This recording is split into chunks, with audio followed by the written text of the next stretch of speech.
علیکم ورحمۃ اللہ وبرکاتہ الحمدللہ وکفی وخاتم الانبیاء والمرسلین اما بعد فاعوذ باللہ من الشیطان الرجیم بسم اللہ الرحمن الرحیم۔ تو بھائیوں اور بہنوں، کیسے ہیں آپ لوگ؟ میرا نام ہے نصیب علی اور آپ دیکھ رہے ہیں میرے یوٹیوب چینل نصیب علی ٹی وی اور میرا فیس بک پیج HKA۔ مجھے امید ہے آپ جہاں بھی ہوں گے خیریت سے ہوں گے، خوش باش ہوں گے، میں بھی جہاں بھی ہوں خیریت سے ہوں گا، خوش باش ہوں۔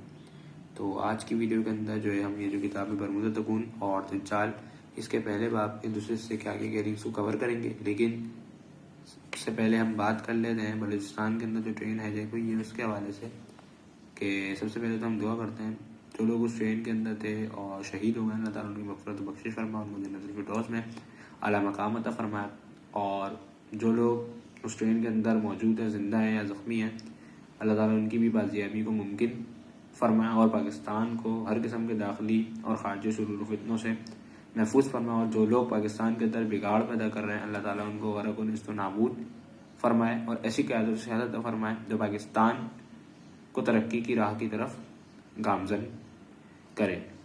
اور ادھر ہماری حکومت کو ایک بات یہ سمجھنی چاہیے کہ ہر مسئلے کا حل لڑائی نہیں ہوتی، لڑائی جو ہے وہ معاملات کو بگاڑ دیتی ہے، اس لیے گورنمنٹ کو چاہیے کہ وہ بلوچستان کی عوام سے جو ہے ٹرین کو ہائی جیک کیا ہے جن لوگوں نے، ان سے جو ان کے مطالبات ہیں ان کو سنیں، اپنے مطالبات بھی ان کے سامنے رکھیں، کیونکہ جب بیٹھ کے بات چیت ہوتی ہے تو معاملات حل ہو جاتے ہیں۔ کیونکہ اگر ہم صرف لڑائی کرتے رہیں گے تو لڑائی سے معاملات بد سے بدتر ہوتے جائیں گے، اور اس میں جو ہے ہمارا ہی نقصان ہے، ہماری ہی عوام کا نقصان ہے، ہماری ہی پاکستان کا نقصان ہے۔ 1971 کے اندر ہم نے دیکھا کہ لڑائی اور جھگڑے کی وجہ سے بنگلہ دیش ہم سے الگ ہو گیا، اور اب وہ اسی لڑائی جھگڑے کی وجہ سے بلوچستان جو ہے ہم سے الگ ہونے کی کوشش کر رہا ہے۔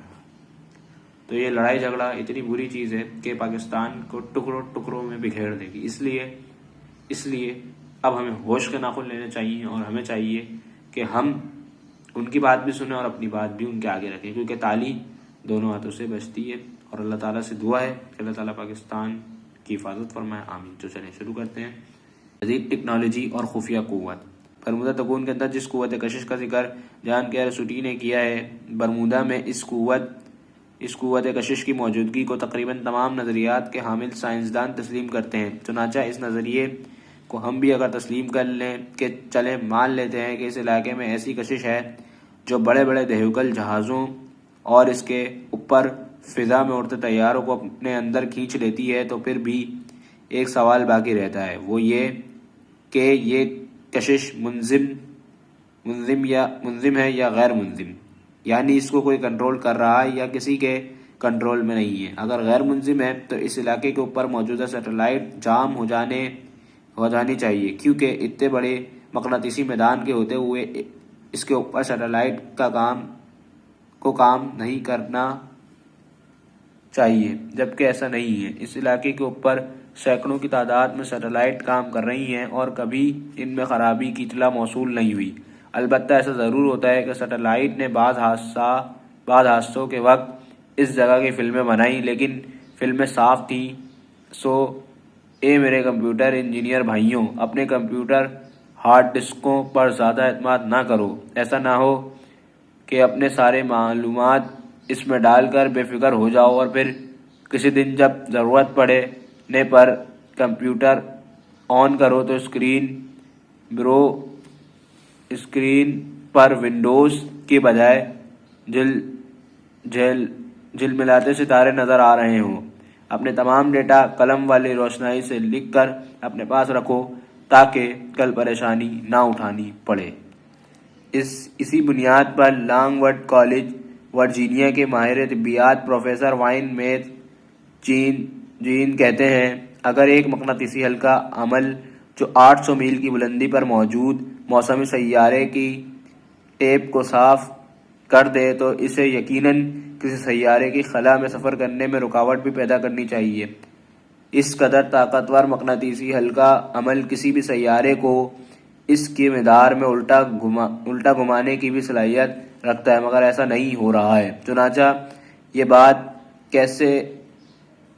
ایسے نامعلوم اور پراسرار قوت کی موجودگی کی جانب اشارہ کرتی ہے جس سے ہم قطعی لا علم اور بے خبر ہیں۔ دوسری بات یہ ہے کہ اگر اس مقناطیسی کشش کی وجہ سے یہ حادثات ہوتے ہیں تو پھر اس علاقے سے گزر جانے والا ہر جہاز و طیارہ غائب ہونا چاہیے تھا، جبکہ حادثات خاص اوقات میں رہنما ہوتے ہیں۔ اگر آپ اب بھی اس بات کو تسلیم کرنے میں ہچکچاہٹ محسوس کرتے ہیں تو اس واقعے کی تشریح آپ کیا کریں گے؟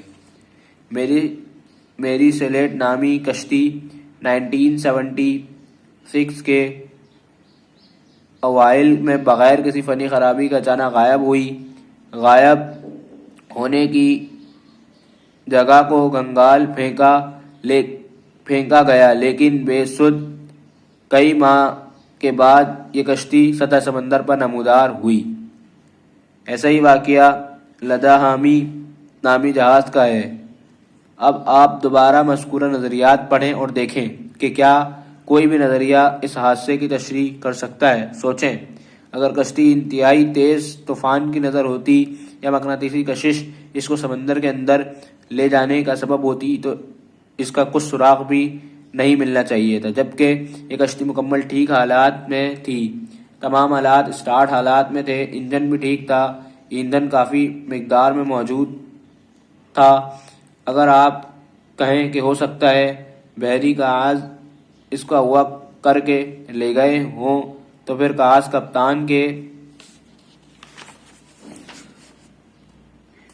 کپتان کی الماری میں موجود قیمتی جواہرات اور انتہائی بیش بہا کاغذات کیوں اپنے ساتھ نہیں لے گئے؟ البتہ کشتی میں موجود تمام سوار غائب تھے۔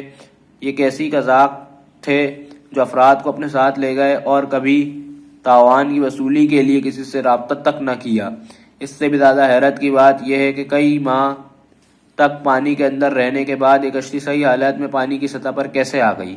اگر یہ کشتی غیر منظم ہے تو طیاروں کو فضا سے سمندر میں گرتے ہوئے کبھی کسی نے کیوں نہیں دیکھا؟ پائلٹ کوئی ہنگامی پیغام اپنے ایئر بیس کو نہیں دے سکے، کسی طیارے کا ملبہ بھی نہیں مل سکا، پھر کبھی مسافر غائب، جہاز ساحل پر، اور کبھی جہاز غائب اور مسافر خود ساحل پر پہنچ گئے۔ ایک اہم بات یہ بھی یاد رکھنی چاہیے کہ برمودا تکون اور شیطانی سمندر میں اکثر غائب ہونے والے مال بردار جہازوں میں اکثری اموار میں استعمال ہونے والا سامان یا خام مال بھرا ہوا تھا۔ نیز جو افراد اغوا کیے گئے وہ بھی اپنے فن میں ماہر لوگ تھے۔ چنانچہ ہمارے پاس اس بات کو تسلیم کرنے کے علاوہ کوئی چارہ نہیں کہ اس علاقے میں کوئی خفیہ قوت ہے جو اس مقناطیسی کشش کو منظم انداز میں استعمال کر رہی ہے اور اس کو مکمل کنٹرول حاصل ہے۔ وہ کون ہے؟ اس قوت کشش کو اتنے منظم انداز میں استعمال کرنے والا کون ہے؟ وہ کون سی قوت ہے جس نے اس کو اتنا مؤثر بنا لیا، جس کے ذریعے فضا میں اڑتے طیارے غائب کر دیے جائیں، جدید طیاروں کی جدید ٹیکنالوجی کو جام کر دیا جائے، اس علاقے کے اوپر سیٹلائٹ اور موسمی سیارے جو اس علاقے کی تصویریں نکالنے کی کوشش کریں اور تصویریں کھینچ لی جائیں، لیکن کیمرے کی فلم صاف، یعنی برمودا تکون میں موجود خفیہ قوت اتنی جدید ٹیکنالوجی کی مالک ہے کہ دنیا کی جدید ترین سمجھے جانے والی سیٹلائٹ اور ان کے کیمروں میں موجود فلموں کو ہزاروں کلومیٹر دور سے صاف کرنے کی صلاحیت رکھتی ہے۔ یہ اعتراض برمودا پر تحقیق کرنے والے ایک اور محقق پروفیسر ہیرو لیڈائل ڈیوس نے اپنے مقالے میں کیا ہے، جس کا عنوان ہے نبضات کشش یقینی ہے، لیکن یہ آتی کہاں سے ہے؟ Gravity pulses confirmed, but where do they come from? تو کیا ہمارے اس معلوم دنیا اور موجودہ سائنسدانوں کے علاوہ ایسی دنیا کی کوئی خفیہ طاقت سائنس اور ٹیکنالوجی میں بہت آگے جا چکی ہے، 200 یا 300 سال آگے؟ اور کیا وہ طاقت برمودا تکون میں سمندر کے اندر موجود ہے؟ کیا قوت کشش سے اڑنے والی سواری تیار کی جا چکی ہے؟ برمودا تکون نامعلوم خفیہ پناہ گاہ ہے۔ اڑن تشتریاں برمودا تکون کے علاقے میں سب سے زیادہ دیکھی گئی ہیں۔ نیز آگ کے بڑے بڑے گولے، سفید چمکدار بادل اور خود اڑن تشتریوں کو بھی برمودا تکون کے سمندر میں داخل ہوتے دیکھا گیا ہے۔ اس کے علاوہ اس کے علاوہ گمنام طیارے فضا سے اس طرح اس میں داخل ہوتے دیکھے گئے ہیں جیسے وہ سمندر میں نہیں بلکہ اپنے رن وے پر اترے ہوں۔ اگر آپ بادل کو دیکھیں کہ اس کا ایک حصہ آسمان کی جانب بلندیوں میں ہے اور دوسرا سرا برمغداکون کے پانی میں داخل ہو رہا ہے، یا بہت بڑی آگ کے گولے کو اڑتا ہوا یا کسی کا پیچھا کرتا ہوا دیکھیں تو ایسے واقعات کی کیا سائنسی تشریح کریں گے؟ اسی طرح بڑے بڑے طیارے ہزاروں لوگوں کی آنکھوں کے سامنے سمندر کے اندر یوں داخل ہو جائیں جیسے سمندر نے ان کے لیے اندر جانے کا راستہ بنا دیا ہو۔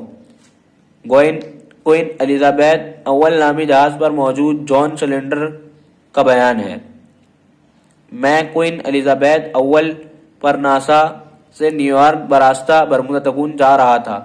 موسم صاف اور سمندر پرسکون تھا۔ میں صبح کے وقت عرصے پر کھڑا ایک ساتھی کے ساتھ کافی پی رہا تھا۔ اچانک میں نے ایک چھوٹا سا طیارہ دیکھا۔ طیارہ ہم سے 200 گز کے فاصلے پر سے 200 فٹ کی بلندی پر پرواز کرتا ہوا سیدھا ہماری طرف آ رہا تھا۔ میں نے اپنے ساتھی سڈانی کو اس کی طرف متوجہ کیا۔ پھر طیارہ ہم سے 75 گز دور جہاز کے قریب بڑی خاموشی سے سمندر کے اندر چلا گیا۔ نہ کوئی طیارے کے گرنے کی آواز تھی اور نہ کوئی پانی کا چھپاکا تھا۔ بس یوں لگتا تھا جیسے سمندر نے اس طیارے کے لیے ہی اپنا منہ کھولا تھا۔ میں اپنے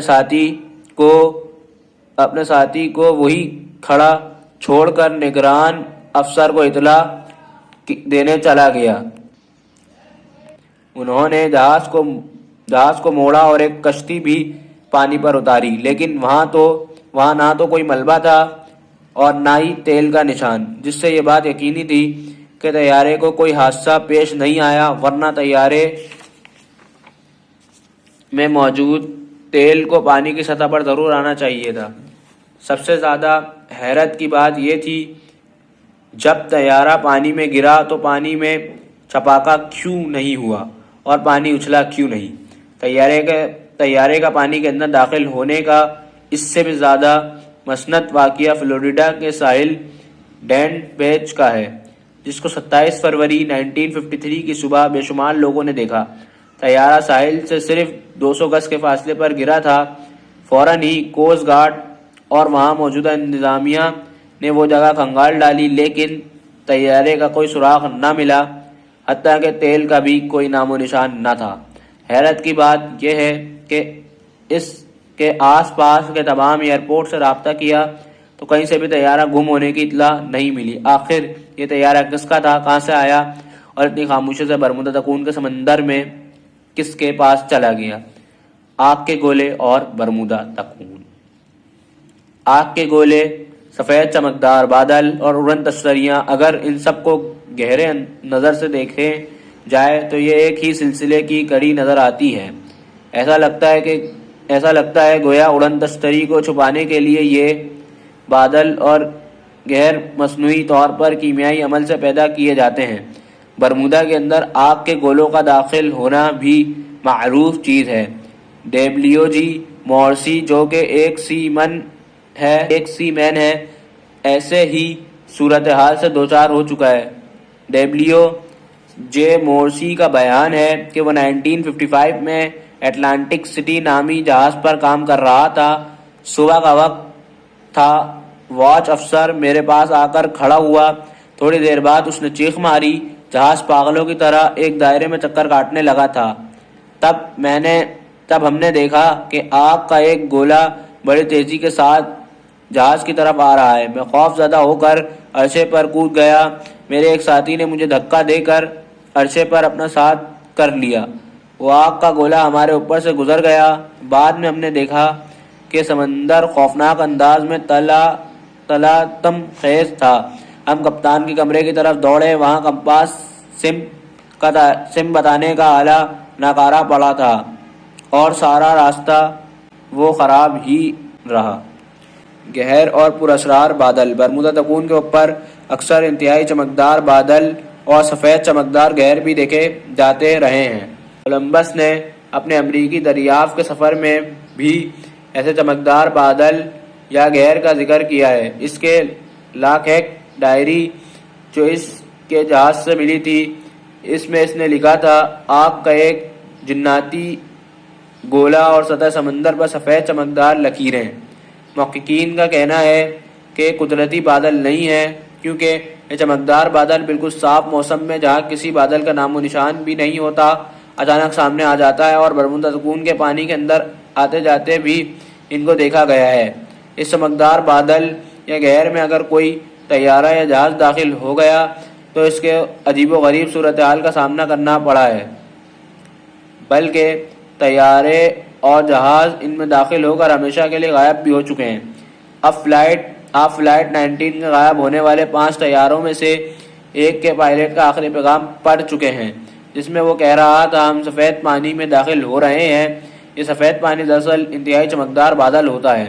اس میں داخل ہونے کے بعد پائلٹ کو خلا، زمین اور پانی سب گٹ مٹ سا نظر آنے لگتا ہے، اور وہ سمت کا بھی تعین نہیں کر پاتا۔ طیارے اور جہاز کے تمام آلات کام کرنا چھوڑ دیتے ہیں۔ پائلٹ اور کپتان پر نامعلوم قسم کا خوف طاری ہو جاتا ہے۔ نومبر 1964 میں پائلٹ چک ویگلی نے اینڈروس سے میامی تک پرواز کے دوران اپنے طیارے کے دائیں جانب پر کے پاس اچانک ہی ایک چمکدار کر کو ظاہر ہوتے دیکھا۔ اس کر کے ظاہر ہوتے ہی طیارے کے تمام آلات ناکارہ ہو گئے۔ پھر طیارے کا پائلٹ خود بھی ایک چمکتا ہوا وجود بن کر رہ گیا۔ کئی کشتیاں اور جہاز بھی اس چمکدار گہر میں پھنس کر ہمیشہ کے لیے غائب ہو چکے ہیں۔ کیپٹن ڈان ہنری بھی ایک بار اس چمکدار گہر میں گر گیا تھا۔ اس وقت وہ اپنی ٹگ کشتیوں کو کھینچنے والی طاقتور اسٹیم بوٹ سے ایک کشتی کو کھینچ کر لا رہا تھا۔ کشتی قہر میں کھو گئی، لیکن ڈان ہنری نے ہمت نہ ہاری اور وہ کسی نامعلوم قوت سے بڑی رساکشی کے بعد اپنی کشتی نکال لایا۔ اس کے بیان کے مطابق اس کی ٹگ کے تمام برقی توانائی جسے کسی پراسرار اور نامعلوم قوت نے چوس لی تھی۔ ایسے ہی بادل نے سیسنا 72 نامی طیارے کا تعاقب کیا۔ ذرا سوچیں، کیا کوئی بادل کسی طیارے کا تعاقب کرتا ہے؟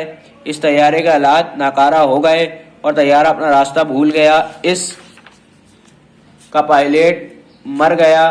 اس واقعے کو بیان کرنے والے اس طیارے کے بچ جانے والے مسافر تھے۔ ایک اور طیارہ بونانزا اینڈ روس کے حدود سے نکلتے ہی دیکھنے ہوئے روئی جیسے دبیز بادل میں گھس گیا۔ اس کا ریڈائی رابطہ منقطع ہو گیا، پھر 4 منٹ بعد ہی بحال ہو گیا، لیکن پائلٹ نے خود کو میامی فلوریڈا پر پایا۔ گیس کے سوائے پیٹرول کی مقدار اس مقدار سے 25 گیلن زیادہ بتا رہے تھے جو اس وقت طیارے میں ہونی چاہیے تھی۔ یہ مقدار اتنی ہی تھی کہ اینڈروس میامی تک کے سفر میں خرچ ہونی تھی۔ اس کا مطلب یہ تھا کہ طیارہ میامی تک اپنے انجن کے ذریعے نہیں بلکہ اسی پراسرار بادل کے ذریعے پہنچا تھا۔